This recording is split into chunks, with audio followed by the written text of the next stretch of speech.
Okay, boomers. You like making fun of weebs for turning literally everything into anime girls? Well, may I remind you that y'all be simping for a lamp.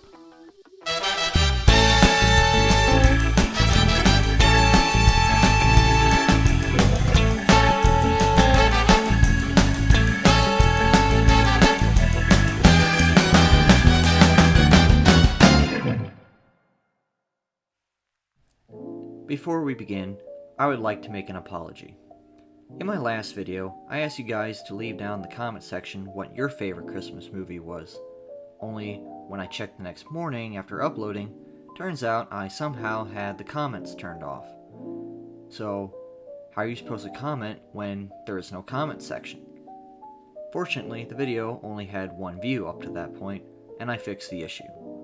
So to that one person who must have been totally confused, I'm sorry. Speaking of Christmas movies, in today's episode of the 1001 Movies You Must See Before You Die Challenge, we are reviewing the holiday classic, A Christmas Story. Set in the 1940s, A Christmas Story follows the wintry exploits of a young boy, Ralphie Parker.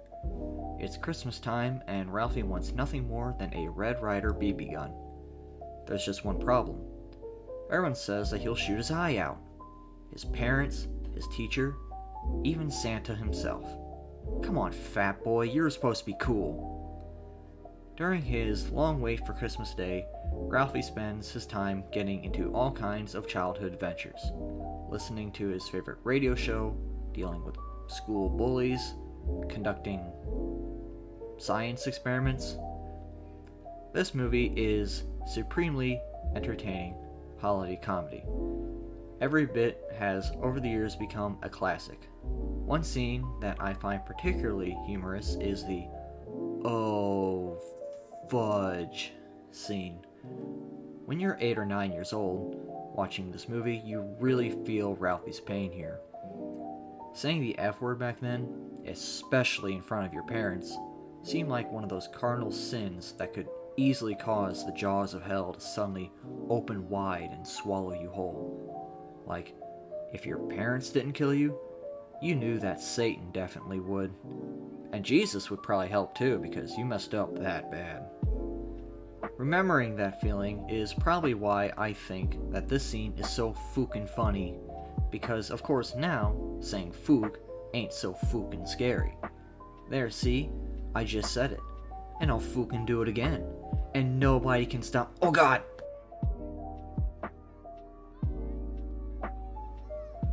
Phew! Anyway, like I was saying, there is a lot of comedy gold here. Although, one thing that has always bothered me is when Ralphie finally does get his Red Ryder. Okay, Black Bart, now you get yours. Oh my god, I shot my eye out! Okay, how does this happen? I've handled many a BB gun in my day, and I can say with absolute certainty that they do not kick like that. A BB gun kicks about as much as a Nerf gun, only instead of shooting mini pool noodles, they shoot little steel balls, which do have the capacity to shoot your eye out, but only if you're a moron. The only thing that I can think of is that Ralphie got so worked up from the excitement that he just imagined the kick. It was all in his head. Gosh, kids are so stupid. This is why I keep saying that Anakin did nothing wrong. The younglings deserved it. Now we come to the most important part of the video, the leg lamp. Now, I have invested hours of research into this, all because I want to give you the most educational video possible. It's a tough job, but somebody's got to do it. The story of the leg lamp begins in 1966 when Gene Shepard wrote a short story called My Old Man and the Lascivus Special Award that heralded the birth of pop art. My god, that's a mouthful. Along with his other short stories, which were published in Playboy Magazine, nice, the lamp itself was based on the Nehi soda advertisement from the 1930s and 40s that featured a pair of women's legs. Fast forward a couple years, and Gene Shepherd's stories are being adapted into the film we now know as A Christmas Story. When making the lamp for the film, prop designer Martin Malivere used a plus-size model to cast a mold for the lamp, which I think is hilarious that they use a big woman to model for something that would become such a sexy icon, although it would have been even more hilarious if they had used a guy's leg for the model and just not told anyone.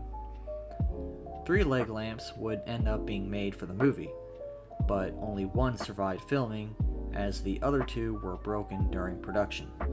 The lone surviving lamp would sit in the window of Martin Malivere's special effects shop in Toronto for several years before he would eventually just throw it away in the garbage. This was the darkest day in leg lamp history. Literally, as there were now 0 lamps to shine light. Fortunately, as nostalgia for the movie grew, so did the demand from people wanting to own their very own leg lamp. And after several decades, the lamp had become one of the most popular Christmas memorabilia items on the market. In 2012 alone, Amazon sold enough replica lamps that if you stacked them on top of each other, they would be taller than Mount Everest. Now that's a lot of legs. While A Christmas Story isn't one of my annual Christmas movies, I can totally see why it is for some people.